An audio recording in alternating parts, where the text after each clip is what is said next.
3:30 in the morning.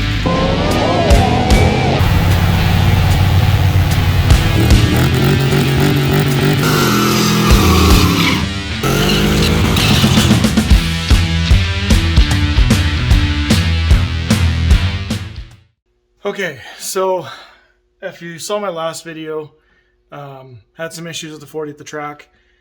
If you haven't seen that video, go back and watch that first. I'm about to go through what went wrong. I oiled down the track at Area 53 Raceway on Sunday. So not good, but could have been worse for sure. So a couple things happened. I broke my motor mounts, or the motor mounts broke.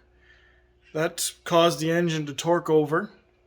And then on the left side of the engine, I've got my power steering reservoir mounted to the engine, and the hose goes down to the rack. So that, when it torqued over, it extended that hose on the return line and actually broke the nipple off the bottom of the reservoir. Then obviously that oil just got pumped all over the engine bay onto the headers, everything, so it smoked like crazy. I thought the thing was on fire, but I managed to patch it up at the track and limp it home. Another weird thing I had start happening was it wasn't really wanting to shift when I was just kind of putting around. It would shift if I got into it hard, but not just driving around normally. So I got home, I just did a couple laps, just cruising to see if I could figure out or determine what was going on there. And I noticed that the speedo would jump from 0 to 20 and then, kind of jump around as I was driving. So I got it up on the hoist here, and actually the sensor bolt is missing on the sensor, and the sensor was just hanging out a little bit. So that's likely all that was. These Hollies use speed to shift, or I guess probably all transmissions do. So that was my issue right there. So I'm going to throw a new sensor in it. I'm changing oil in the transmission just because. There was more clutch dust in there than I would have liked, and actually a little tiny bit of metal flake. So it's concerning, but I'm going to put a new filter on it, new oil, and send it, because nothing's failed. I'm not pulling the transmission out right now, just on a whim, because I'm worried about what might happen. It hasn't broke yet. I'm just going to keep running it until something happens. Yeah, so I've ordered solid mounts.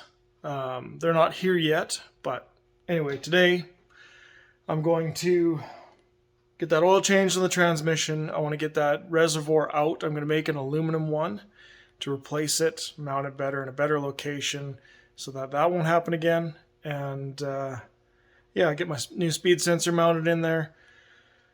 So that should solve that issue. So yeah, just minor details, a couple of little tiny things to work on today, but nothing serious. So we'll get to it. Bam, there you go. These are my solid mounts. They're Moroso.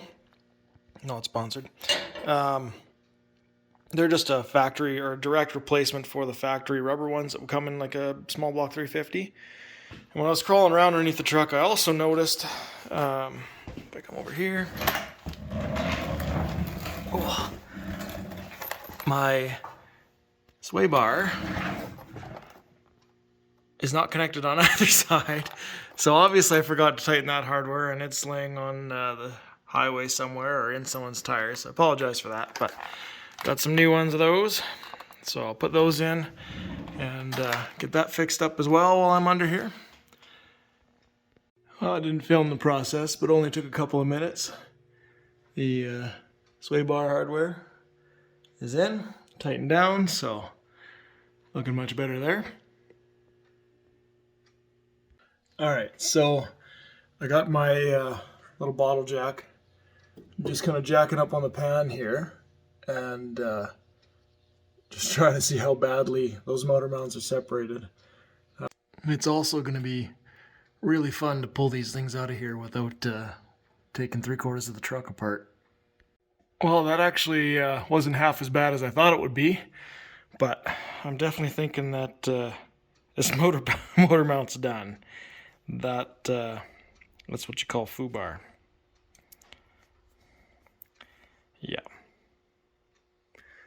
So I'll just try and sneak one of them solid mounts in there and hopefully it works. It's probably been an hour and a half since I got that motor mount out. Way less fun going in than it was coming out, but I got it in there. Actually looks pretty good, so hopefully this solves my issue. Looks way better in there. Well, that was a lot more painful than I was hoping it was going to be, but got it done, not a big deal. Driver's side, passenger side, motor's completely solid mounted now. Obviously I'm leaving the trans rubber mounted, because I've heard bad things if you go solid back there too. You'll crack housings and whatnot, so just gonna solid mount the motor for now. Hopefully that doesn't cause me any other issues, but it sounds like it's common enough and nobody's really having problems with it. So if it does, we'll address that whenever it happens. Whatever happens, whenever it happens, whatever. It is what it is. This should solve what happened last weekend anyway. So I still got to fill the transmission with transmission fluid, and then I've got to I'm going to redesign my power steering reservoir. It's got a band-aid fix on it right now, so I want to build an aluminum one and mount that all up differently, better than it is. It's kind of sketch right now, and obviously, you know, can cause a problem. So get that all switched up, and should be ready to hit the track again. So looking forward to that. But yeah, stick around.